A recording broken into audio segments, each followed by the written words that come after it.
이어서 식약처와 함께하는 생활백서 시간입니다. 어느덧 추위가 물러가고 날씨가 따뜻해지고 또 그랬다가 다시 추워지고 이런 날이 반복되고 있죠.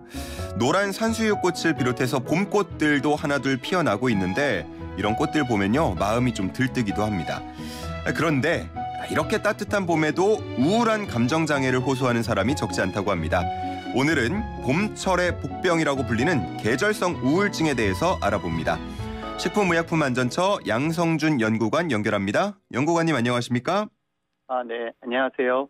네, 자 정말 요즘에 하루 추웠다 하루 따뜻했다 이런 날이 반복되고 있는 걸 보니 봄이 왔다 싶은데 계절성 우울증이라는 게 있다고요? 네, 그 계절 변화로 나타나는 우울증을 계절성 우울증이라고 합니다. 우리의 감정은 햇볕, 즉 일조량에 크게 영향을 받는데요. 계절성 우울증은 일조량이 적어지는 가을부터 시작해서 봄까지 나타납니다. 우리가 그러니까 흔히 말하는 가을 탄다 이런 것도 해당이 될 수 있을 것 같고 그런데 일조량이 늘어나는 봄에 계절성 우울증이 나타나는 이유는 뭔가요? 호르몬 때문에 정서적 혼란이 일어나기 때문입니다. 봄에는 일조량이 늘어나면서 갑자기 따뜻해집니다. 이런 변화에 대응하기 위해 우리 몸은 호르몬을 조절하는데요. 이런 급격한 호르몬 변화가 정서적 혼란을 일으킵니다. 마치 어머님들이 갱년기에 호르몬 불균형으로 감정 기복이 심해지는 것과 비슷합니다. 또한 봄은 이사, 첫 등교, 첫 출근 같이 환경 변화도 심한 계절입니다. 낯선 교실에서 친구들은 서로 다 친한 것 같고 잔뜩 주눅이 든 사무실에서 동료들은 다 인싸인 것 같습니다. 괜히 상대적 박탈감을 느끼고 이에 따라 심한 외로움과 우울감을 경험하는 것입니다.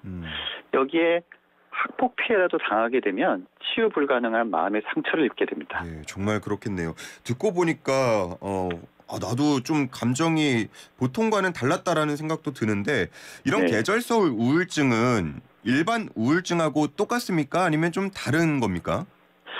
좀 다르게 나타납니다. 그 일반 우울증은 불면증과 식욕 저하를 보이지만 계절성 우울증은 잠을 많이 자고 식욕이 늘어나는 경우가 많으며 몸이 처지는 것이 특징입니다. 네, 그래서 우울한 기분, 의욕 상실, 수면 과다 등이 2주 이상 계속되면 봄을 탄다고 생각하지 마시고 진료를 받아볼 필요가 있습니다. 유독 봄에 나타나는 계절성 우울증이 위험하기도 하다고요? 네, 맞습니다. 우리나라뿐만 아니라 일본도 봄철인 3월과 5월 사이에 가장 자살을 많이 합니다. 남반구에 있는 호주는 봄이 시작되는 10월에 가장 자살을 많이 하는 것으로 알려져 있습니다. 그렇군요. 계절성 우울증을 극복하기 위한 방법들도 있을까요?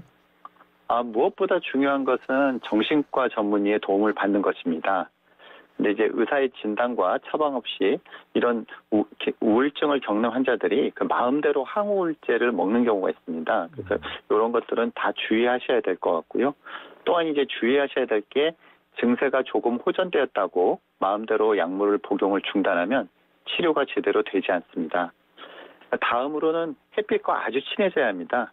햇빛을 많이 받으면 체내 행복 호르몬인 세로토닌 합성에 관여하는 비타민 D가 늘어나면서 기분이 한층 좋아지기 때문입니다.